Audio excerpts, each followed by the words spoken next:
The UK's longest reigning monarch, that's Queen Elizabeth II, will be laid to rest later today.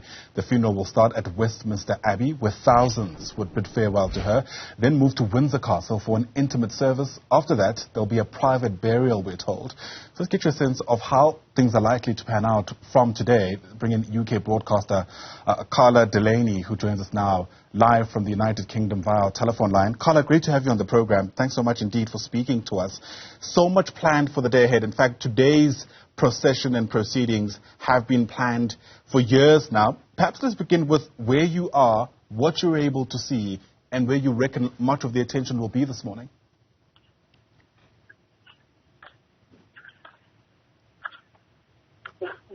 Carla, are you able to hear us? Yes, I can hear. Lovely. All right. I'm not sure if you caught my question there. Essentially, paint the picture for us about where you are and what you're able to see and what people are likely to be focused on today. Okay. So I am on what is called the Long Walk leading to Windsor Castle. I can see the castle in front of me, and it will be the last drive that Her Majesty will make in the coffin.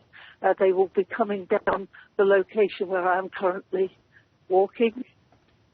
We are heading for a big screen where we will watch the funeral, and there are police motorcyclists going past. It's very, very well organised. Right. And that being really the overriding concern, if you like, just the ability to be able to pull today off, given the scale of what's likely to take place today, upwards of 100 heads of state that are going to be present, and possibly thousands of people who are going to want to be involved in one way or the other. Exactly. So I chose to come to the castle. I could have gone to London, but I live quite close to the castle, and I have seen the Queen and the royal family in my area many times. And I wanted to pay my respects, my personal respects, and that was my family here at Windsor, where she was a neighbour to many. Yeah. Much of the weekend has been spent with snaking lines, these long queues where people were filing to see the Queen lie in state. In fact, there was a point where the government had actually called on people not to join the queues because of how long they are. Is there any sign of that kind of interest being sustained this morning as many people, want to take part in the funeral? Definitely. Where I am, I'm just about to enter a queue to get inside the area where the major screen will be. The Long Walk is 3 miles. I'm now about a quarter of a mile to the castle, and there are lots of people ahead of me. And I'm expecting to be able to get to an area where later on we will see the funeral cortege and the procession come down the area where I currently am. Right. On our screen, we're showing the distance from where the Queen, essentially was lying in state at Westminster Hall. Yes. And the service itself is going to begin at Westminster Abbey. As part of the ceremony, Carla, are there any things that you reckon we should look out for? Because a big part of what today is going to be about is going to be largely ceremonial. It will be, it will be largely ceremonial. The funeral, the private family funeral, will be here in Windsor Castle in St George's Chapel, which is very close to me at the moment. Right. My understanding that today is also a public holiday in parts of the UK, if not the entire country, quite frankly. What does that mean, do you reckon, about the kind of interest this funeral is going to enjoy, especially among Londoners? I think maybe the amount of interest has surprised many people, because there are obviously, opinion that says monarchy is old-fashioned and we want something else. That is a body of opinion.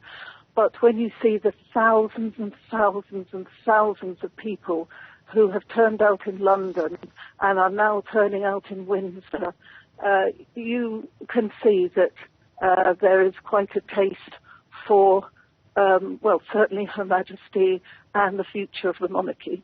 Yeah. The new heir to the throne, King Charles III, has been part of quite a few ceremonies throughout the weekend. Do we expect him to say anything today?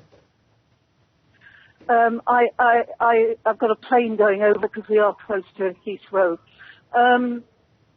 I don't know. As far as I know, the family will come in procession behind the hearse that will be coming through my area this afternoon, and then they will go into St George's Chapel for a private ceremony, and then there will be a committal of the coffin to the location where Her Majesty will finally rest. So I would think that King Charles and his family will want some moments for themselves. As far as I know, he's not expected to do anything more, but in the last few days he has surprised people by coming out to see the crowds, and they have been visibly moved by the support that is being given by the country to Her Majesty. Right. This moment, of course, no matter how you see it, is completely historic. I think there's absolutely no denying that. But is there any way of gauging the standing of the monarchy post today's funeral, given all the debates that have emerged in the past couple of days? Well, just from what I've seen and heard, yeah. I think the support is very strong. And people have been impressed that King Charles has taken over the mantle of his mother very well so far. Yeah, yeah. There's also been criticism around just how much of, I don't want to use the word disruption today's funeral is, but, for instance, certain yes. procedures in hospitals have been suspended on the basis of today's funeral, people being worried about the impact that might have on people's health. How do you reckon those sentiments yes. are landing today? Well, there are emergency services. In fact, my husband wasn't well last night, and we went to hospital with him. He's okay now, by the way. We went to the hospital with him at midnight last night, and there was no problem about getting an ambulance to him. So the emergency services are working as normal. All right, Carla Delaney, thanks very much indeed for speaking to us. Carla is a broadcaster in the United Kingdom as we watch really the sort of early stages of the funeral of the late Queen Elizabeth II, which is likely to take up much of today, a lot of pomp and ceremony expected, and we'll be watching it for you as it continues to unfold. For now, Carla, once again, thanks very much indeed.